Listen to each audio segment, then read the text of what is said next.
Chat GPT पे अभी मैंने सर्च किया कि अगर हम लोग एसआईपी करें, एलआईसी करें, एफडी करें एंड सेविंग अकाउंट पे पैसा रखें तो किसमें कितना चांसेस रहेगा कि ज़्यादा प्रॉफिट हो, ठीक है, ज़्यादा हमारे इंटरेस्ट रेट मिले जिसमें। तो हमने कुछ यहाँ पे निकाल के रखा है, तो वो आप लोगों को यहाँ पे स्क्रीनशॉट आप लोगों को साइड में देखने को मिलेगा जो मैं बोल रहा हूँ, ठीक है। अगर आप एलआईसी पॉलिसी करते हैं, ठीक है, तो 4 से 7% के आसपास आपको अप्रॉक्सीमेटली मिलेगा। वो भी आपका जो पॉलिसी होगा उसके हिसाब से आपको दिया जाएगा। मतलब सबसे मिनिमम जो होता है उसको हम लोग देखेंगे। तो सबसे मिनिमम यहाँ पे एलआईसी पॉलिसी का है 4%, ठीक है। और हम लोगों ने एसआईपी म्यूचुअल फंड के बारे में लिखा है, तो उसमें मिनिमम यहाँ पे 10% लिखा है। बट वो एक गारंटीड नहीं है, मार्केट के ऊपर डिपेंड करेगा कि वो कम ज़्यादा हो सकता है, ठीक है, वो भी लॉन्ग टर्म में हो सकता है, ठीक है। उसके बाद एफडी अगर करते हो आप तो 6% मिनिमम आपको मिलेगा, ठीक है, मिनिमम। और यहाँ पे सेविंग अकाउंट पे अगर आप रखते हो तो यहाँ पे 2.5% के आसपास आपका मिलेगा। एसआईपी जो लोग करना चाहते हैं उनके लिए कि एसआईपी करते कैसे हो, एसआईपी करने से पहले आपको क्या क्या चीज़ें जानना ज़रूरी है, वो फंडामेंटल मैं आप लोगों को बताऊंगा। जो एसआईपी स्टार्ट करने से पहले आपको क्या क्या ज़रूरी चीज़ है जो आपको जानना ज़रूरी है। चलिए अभी शुरू करते हैं। तो अभी पहला जो 2 ऑप्शन आता है, तो ये 2 ऑप्शन के अंदर आपका पहला वाला जो आता है वो है लमसम। तो लमसम बेसिकली क्या है, तो लमसम ये है कि 1 लाख रुपए है। अगर आप एसआईपी पे जाते हैं, नॉर्मल मंथली एसआईपी पे, तो अगर 1 लाख होता है, तो अगर आप मान लीजिए उस हिसाब से 1 लाख डिवाइडेड बाय आप कितने सालों तक करना चाहते हैं, उस हिसाब से मंथली का डिवाइड करेंगे तो उतना महीना आप चला पाएंगे। तो 1 लाख में जल्दी ख़त्म हो जाएगा, ठीक है। तो इसलिए अगर आपके पास कम अमाउंट है और वो फिक्स्ड अमाउंट है, उसके बाद अगर आप नहीं दे पाएंगे तो आप लमसम करना वो सही रहेगा, ठीक है। उसके बाद आता है एसआईपी। एसआईपी बेसिकली क्या है, एसआईपी बेसिकली इतना ही आसान चीज़ है कि अगर आप एसआईपी करते हो तो आपका मंथली एक डेट आपको चॉइस करना पड़ेगा। उसी डेट पे आपका पैसा, जो भी पैसा आपका सैलरी से आता है या फिर आप रेगुलर इनकम कुछ भी आता है मंथली आपका कहीं से भी, तो वहाँ से आप अगर कुछ पैसा वहाँ पे कट जाता है तो उसको मंथली हर महीने कटता है, तो उसको हम लोग एसआईपी के हिसाब से देखेंगे, ठीक है। अगर आपको एसआईपी करना है तो आपको मंथली कटवाना पड़ेगा। और लमसम ये है कि आप हर महीने नहीं देके आप एक बार ही देंगे, तो उसको कहते हैं लमसम इन्वेस्टमेंट, ठीक है।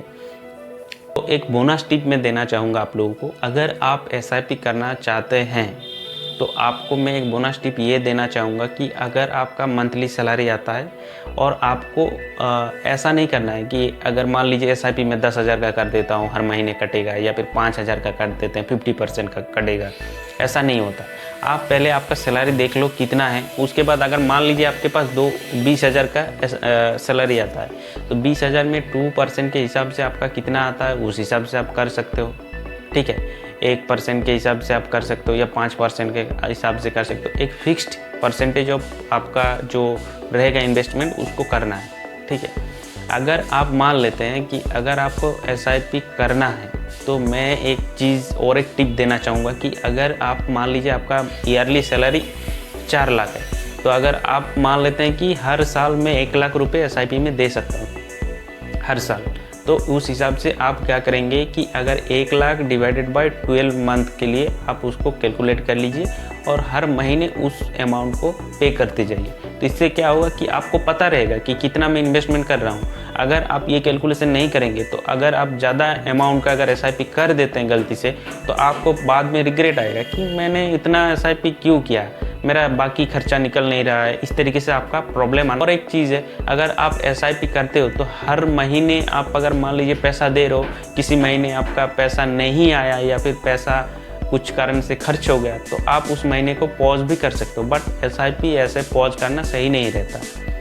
और भी कुछ रूल्स होता है, ठीक है, एसआईपी में। जैसे आप अगर कुछ म्यूचुअल फंड का रूल होता है कि आप 1 साल तक उसको होल्ड करना ही पड़ेगा, नहीं तो आपका पैसा नहीं निकलेगा। 1 साल तक आपको एसआईपी चलाना पड़ेगा। और कुछ एसआईपी में और भी कुछ फंड मैनेजर हैं जो लोग उसको रूल्स देते हैं, रूल्स बनाते हैं। जैसे आप अगर एग्जिट करते हो तो उस टाइम कुछ परसेंटेज ऑफ चार्ज वो लोग काटते हैं। इस तरीके से भी बहुत सारी चीज़ें हैं जो आपको जानना ज़रूरी है। उसके बाद अगर एसआईपी स्टार्ट कर रहे हो तो उसके बाद आपको एक चीज़ जानना ज़रूरी है, वो बहुत बड़ा एक चीज़ है जो है मैंडेट शुरू में ही करना जरूरी है। अगर मैंडेट नहीं करोगे तो पैसा एसआईपी में कटेगा कैसे? जैसे आप अगर कार का लोन चुकाते हैं तो आपका हर महीने अकाउंट से ऑटोमेटिक कट लेता है पैसा, कट के वो जो लोन कंपनी होता है उनको चला जाता है। उसी तरीके से अगर आप हर महीने उसको कटवाना चाहते हो, अगर खुद से नहीं करना चाहते हो, ऑटोमेटिक सिस्टम पे चलेगा, तो आपको मैंडेट करना मैंडेटरी है। ठीक है, मैं तो कहूँगा मैंडेटरी है तो मैंडेट को करना ही चाहिए, क्योंकि हर महीने आपको याद रहेगा या नहीं रहेगा वो एक बहुत बड़ा दिक्कत आ जाएगा। तो इसलिए मैं बोल रहा हूँ कि अगर आपको करना है तो उसको मैंडेट करवाइए। और एक चीज़ है जो है मान लीजिए Nippon India small cap 200, Nippon India mid cap, Nippon India large cap, इस तरीके से बहुत सारी चीज़ें हैं जो बहुत सारे लोगों को एसआईपी में समझ में नहीं आता है। तो इस चीज़ के बारे में मैं एक डेडिकेटेड वीडियो बनाऊंगा जहाँ पे आप उसको जान पाएंगे कि ये सारे चीज़ें क्या होता है। ठीक है, उसके बाद आपका जो मैंडेट बताया, तो मैंडेट को अभी इस वीडियो में कवर करूंगा तो बहुत बड़ा वीडियो बन जाएगा, इसलिए मैं आप लोगों को ये जो मैंडेट है इसके बारे में एक नेक्स्ट वीडियो आएगा जो आप लोगों को इजी तरीके से समझाया जाएगा कि मैंडेट करते कैसे हैं, मैंडेट करने का चार्जेस कितना है। हाँ, तो सारा कुछ चीज़ें मैं उसी वीडियो में नेक्स्ट वीडियो आएगा तो उसको क्लियर कर देंगे। अगर आप लोगों को ये वीडियो अच्छा लग रहा है तो आप लोग जरूर से वीडियो को लाइक कर सकते हैं, चैनल को सब्सक्राइब करके बेल आइकन प्रेस करके ऑल नोटिफिकेशन को ऑन कर दीजिए, क्योंकि हर चीज़ें आपको इंस्टेंट जो भी वीडियो आएगा वो तुरंत मिल जाएगा। तो इसलिए आप लोग इसको ज़रूर कीजिए। चलिए अभी हम लोग ऐप में चलेंगे और आप ऐप से देखेंगे कि इसको करते कैसे हैं और एप्लीकेशन पे ये क्या क्या प्रोसेस रहता है। ठीक है, एप्लीकेशन में क्या क्या प्रोसेस है जो सर्च करना होता है। आप अगर कोई भी डीमेट अकाउंट आपके पास नहीं है तो वो डीमेट अकाउंट खोलने के लिए आपको डिस्क्रिप्शन में आपको लिंक मिल जाएगा। आप अगर ज़रोधा खोलना चाहते हैं तो ज़रोधा खोल सकते हैं, आप ग्रो खोलना चाहते हैं तो ग्रो का भी लिंक मिल जाएगा, और आप धन का खोलना चाहते हैं तो धन का भी मिल जाएगा। तो तीनों टाइप का अकाउंट आपके लिए डिस्क्रिप्शन में लिंक दिया गया है, वहाँ से आप डाउनलोड कर सकते हैं। तो चलिए अभी हम लोग देख लेते हैं कि किस तरीके से आप एप्लीकेशन पे म्यूचुअल फंड को फाइंड आउट कर सकते हैं, कैसे बाय करना होता है, कैसे सेल करना होता है, वो सारा कुछ थोड़ा बहुत देख लेंगे। तो चलिए देख लेते हैं। चलिए अभी हम लोगों ने एक ग्रो का अकाउंट खोल लिया है। ठीक है, अगर आप चाहें तो कुछ भी डीमेट अकाउंट का खोल सकते हैं, बट मैं अभी ग्रो के डीमेट अकाउंट से बताऊंगा कि कैसे आप लोग कर सकते हो। ठीक है, यहाँ पे आप देख सकेंगे कि म्यूचुअल फंड पे मैंने क्लिक करते हुए यहाँ पे पॉपुलर जो फंड है उसको देख रहा हूँ, जस्ट एग्जांपल के लिए। ठीक है, बंधन, ठीक है, बंधन स्मॉल कैप फंड करके एक लिखा है, यहाँ पे एचडीएफसी मिड कैप फंड, इस तरीके से एक टर्म है, स्मॉल कैप है, मिड कैप है। ठीक है, उसके बाद आपका फ्लेक्सी कैप फंड है। तो इस तरीके से अगर इस चीज़ों के बारे में आपको पता नहीं है तो आप लोग एक बार कमेंट कीजिए कि हाँ इस चीज़ के बारे में एक वीडियो बनाओ, तो डेडिकेटेड मैं डिटेल में बताऊंगा कि आप इस चीज़ को कैसे जान पाएंगे। बस 2 मिनट का वीडियो रहेगा तो उसमें आपका क्लियर हो जाएगा, बट अगर इस वीडियो में डालूंगा तो वीडियो बहुत बड़ा बन जाएगा। ठीक है, तो चलिए अभी एक चलते हैं, किसी भी में सिलेक्ट कर लेते हैं।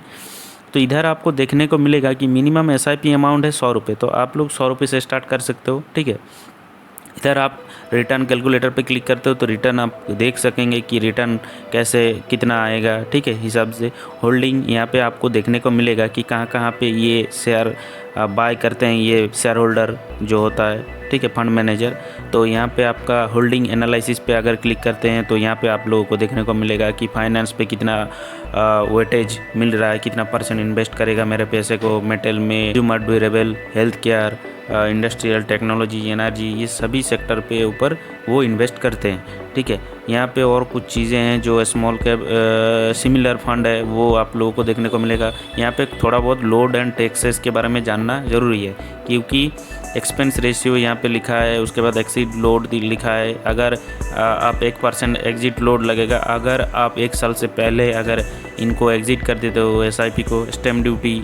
ठीक है, ये सारा कुछ चीज़ें टैक्सेशन के बारे में यहाँ पे लिखा है, वो डिटेल में एक नया वीडियो आएगा। अगर आप लोग चाहते हैं तो कमेंट कीजिए, मैं उसी चीज़ के ऊपर वीडियो बनाऊंगा जहाँ पे आप टैक्सेशन कहाँ कौन सा लेना सही रहेगा, कितना लेना सही रहेगा, अगर फ्री नहीं टैक्स लगेगा इसलिए कौन सा चीज़ों को फाइंड करना पड़ेगा, इस चीज़ के बारे में आपको बहुत ज़्यादा चीज़ें पता चल जाएगा। अगर आप कमेंट करेंगे तो मैं डेडिकेटेड वीडियो लाऊंगा। उसके बाद फंड मैनेजर आपको देखने को मिलेगा कि इस फंड को मैनेज कौन कौन कर रहे हैं, ठीक है। तो इस तरीके से आपको इस चीज़ को करना होता है, ठीक है। वन टाइम पेमेंट में ये लमसम वाला इन्वेस्टमेंट होता है, जहाँ पे आपको यहाँ पे अमाउंट डालते हुए यहाँ पे इन्वेस्ट पे क्लिक करते हैं तो वो हो जाता है, ठीक है।